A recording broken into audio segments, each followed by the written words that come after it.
chères auditrices, chers auditeurs, nous vous saluons.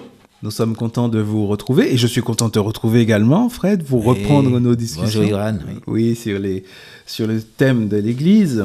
Alors, et de son autorité. Et de son autorité, exactement. C'était le thème de notre dernière émission. Alors, reprenons les affaires, justement. Nous disions que eh bien, Dieu est pleinement derrière son Église. Dès lors qu'elle reste fidèle, bien sûr, aux instructions données par le Christ lui-même. Exactement, à son enseignement. Il y a peut-être d'autres textes qui vont dans ce sens-là, qui donnent cette autorité à l'Église pour pouvoir discerner, juger. Eh bien, je pense à 1 Corinthiens 5,13, si tu veux bien le lire. 1 Corinthiens chapitre 5, verset 13.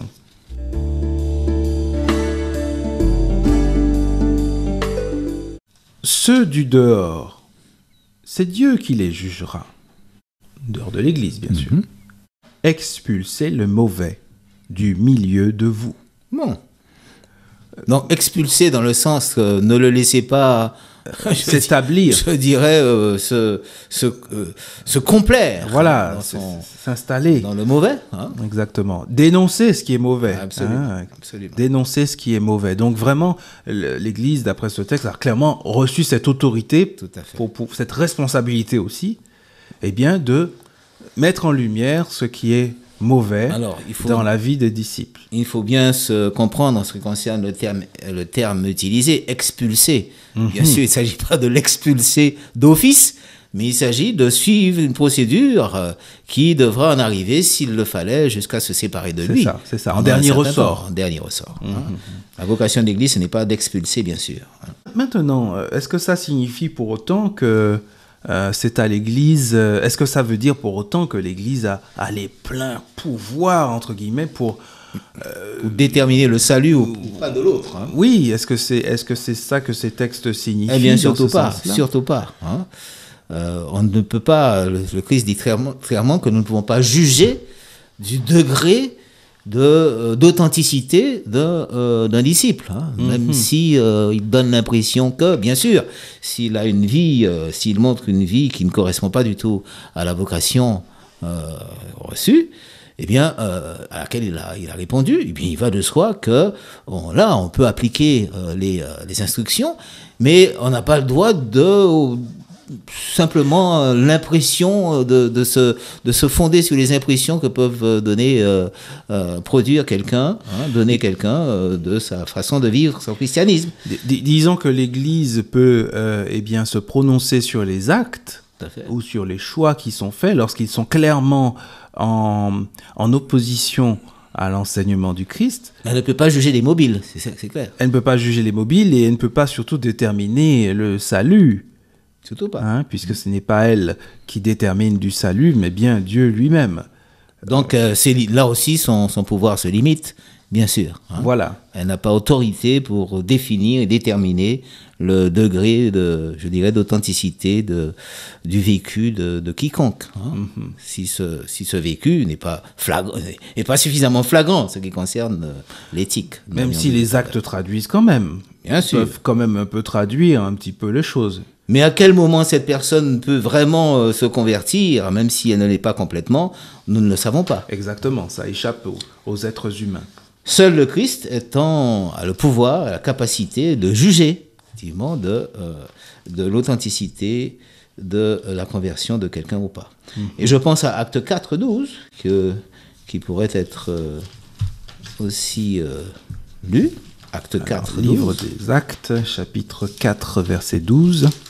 Au fil de l'écriture, Fred et Yoran, sur Parole de vie, la radio chrétienne de la Côte d'Émeraude.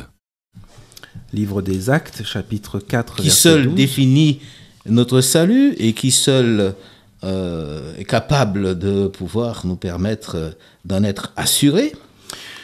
Le salut ne se trouve en aucun autre, car il n'y a sous le ciel aucun autre nom donné parmi les humains par lequel nous devions être sauvés. C'est clair. Oui, c'est très très clair. Donc c'est vraiment son domaine à lui, et exclusivement à lui. Oui.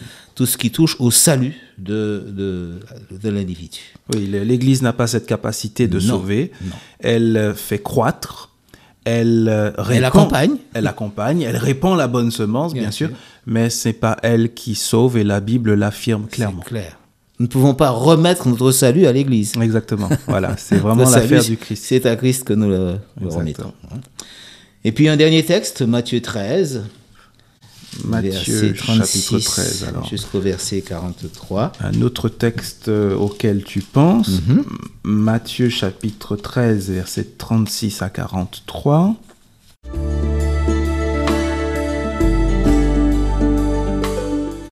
Alors, que dit ce texte ? Ah oui, c'est une parabole. Matthieu chapitre 13, versets 36 à 43.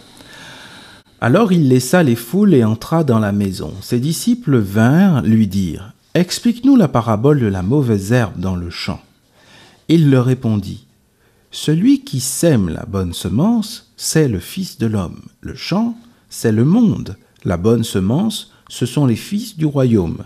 La mauvaise herbe, ce sont les fils du mauvais. L'ennemi l'a semé, c'est le diable. La moisson, c'est la fin du monde. Les moissonneurs, ce sont les anges.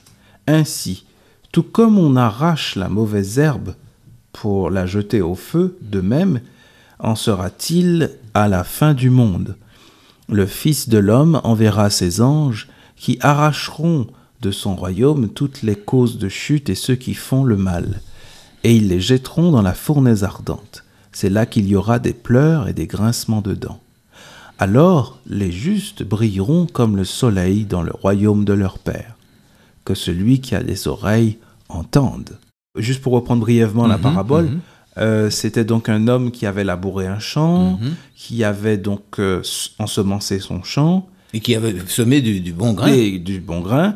Et pendant la nuit, un ennemi est venu semer de la mauvaise herbe. Tout à fait. Et donc, lorsque ça a commencé à pousser, les ouvriers ont dit, mais il y a de la mauvaise herbe là au milieu. Très zélé pour arracher la mauvaise herbe. Est-ce que tu veux qu'on puisse donc arracher ? Et le maître dit non.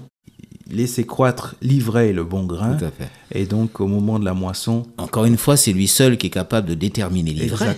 Exactement. Et nous pouvons nous tromper en ce qui concerne l'ivraie. Effectivement, l'ivraie et le bon grain, quand ils sont verts... On ne peut pas savoir. On ne peut pas vraiment savoir exactement. Il faut attendre que le champ mûrisse. Donc, il faut faire attention. En tant qu'humains, nous n'avons pas cette capacité. Du tout. Et nous risquons d'arracher parfois en voulant jouer aux apprentis, nous risquons d'arracher des personnes que Dieu lui-même a sauvées. La bonne semence. Exactement. Voilà, eh bien, je crois que là aussi, nous sommes arrivés aujourd'hui à la fin de notre rencontre. Et nous donnons à nos auditeurs, eh bien, rendez-vous pour bientôt. Voilà. À bientôt. À bientôt. Au revoir.